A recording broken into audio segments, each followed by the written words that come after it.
What if the next economic collapse has already happened, just not yet? Think about this for a second. Every major financial crash in history felt unexpected to the people living through it. The Great Depression, the 1970s stagflation crisis, the dot-com bubble, the 2008 financial meltdown. Each time, experts said, this time is different, and each time, it wasn't. So here's the real question we're tackling today. Can history actually predict the next economic collapse, or are we doomed to repeat the same mistakes again and again while convincing ourselves that we're smarter than the past? Because if history really does leave clues, then ignoring them might be the most expensive mistake of all. Welcome to Financial History TV. Today, we're going deep into the patterns, warnings, and recurring behaviors that have preceded every major economic collapse, and what they might be telling us right now. For most people, economic collapses feel like sudden disasters. One day, the market is soaring, your retirement account looks healthy, and the headlines are optimistic. Then, seemingly overnight, banks fail, jobs disappear, savings evaporate, and panic takes over. But here's the uncomfortable truth. Economic collapses are rarely sudden. They're slow, predictable processes hiding beneath the surface of confidence and optimism. To understand that, we have to start with a simple idea. Markets don't crash because of one event. They crash because of human behavior repeating itself. Greed, fear, overconfidence, denial. These emotions don't change over centuries. Only the technology and financial instruments do. Let's rewind the clock. In the late 1920s, America believed it had entered a new economic era. Radio was revolutionary. Electricity was spreading. Cars were everywhere. Stocks only went up. Sound familiar? Ordinary Americans borrowed money to invest in the stock market. Margin debt exploded. People believed that innovation had permanently changed the rules. Then, in 1929, reality arrived. The stock market collapsed, banks failed, and the Great Depression followed. But historians later discovered something important. The warning signs were everywhere. Credit was expanding too fast. Asset prices were detached from reality. Wealth inequality was extreme, and most importantly, people refused to believe a collapse was possible. Now, fast forward to the early 2000s. The dot-com boom promised a digital future that would rewrite economics. Companies with no profits were valued in the billions. Investors chased hype instead of fundamentals. Again, the phrase returned, "This time is different." Then, the bubble burst. A few years later, the housing market took its turn. Before 2008, home prices were said to be unstoppable. Banks handed out loans to people who couldn't afford them. Risk was repackaged, renamed, and sold as safety. When the system cracked, it nearly collapsed the global economy. Once again, after the damage was done, analysts looked back and said the same thing. The signs were obvious in hindsight. So the real question becomes, if collapses follow patterns, what are those patterns? Across centuries of financial history, 4 major signals appear again and again before major economic breakdowns. The first is excessive debt.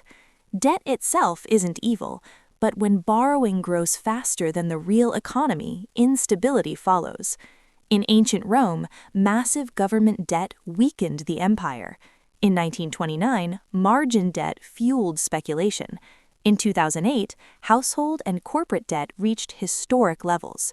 Today, global debt is higher than ever before, government, corporate, and consumer combined. The second signal is asset bubbles. Whenever an asset, stocks, housing, tulips, railroads, crypto, rises mainly because people expect it to keep rising, danger is nearby. Bubbles thrive on stories that justify impossible valuations. The third signal is financial complexity. Before major collapses, financial systems often become so complex that even experts struggle to understand them. Derivatives before 2008, exotic debt instruments in the 1920s, over-leveraged shadow banking systems throughout history. Complexity hides risk, until it doesn't. The fourth signal is institutional denial. This is the most dangerous one. When governments, banks, and media insist everything is under control despite clear warning signs, that's usually when the system is closest to breaking. Because by the time leaders admit there's a problem, it's already too late. Now, let's bring this to the present. Are we seeing these same signals today? Debt levels are unprecedented. Asset prices have experienced historic surges. Financial instruments are more complex than ever, and confidence remains high, at least on the surface. But here's where history offers its most important lesson. History doesn't repeat exactly, it rhymes. The next collapse will not look exactly like 1929 or 2008. Different triggers, different headlines, different victims. But the underlying mechanics, human behavior, leverage, and denial will be familiar. That's why some economists argue we're already living in the early stages of the next crisis. Not a dramatic crash yet, but mounting pressure beneath the system. And pressure always seeks release. So does history predict the next economic collapse? Not with a date, not with a headline, but with patterns. History doesn't tell us when, it tells us how and why. It shows us that collapses are not black swan events. They are the result of systems stretched beyond sustainability. And that knowledge matters because it changes how you prepare. Here's the resolution most people miss. The purpose of studying financial history is not fear, it's awareness. Those who understand history don't panic when markets fall. They recognize cycles, they diversify, they avoid excessive leverage, they question narratives that sound too perfect. They understand that economic systems move in waves, booms followed by corrections. And, most importantly, they don't confuse prosperity with permanence. Every generation believes its prosperity is permanent. Every generation is proven wrong. But the few who pay attention to history don't just survive collapses, they often emerge stronger. Because while crashes destroy wealth, they also redistribute opportunity. So here's the final takeaway.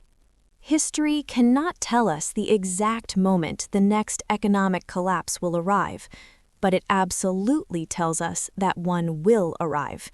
It warns us against blind optimism. It exposes the danger of unchecked debt. It reminds us that human behavior never changes.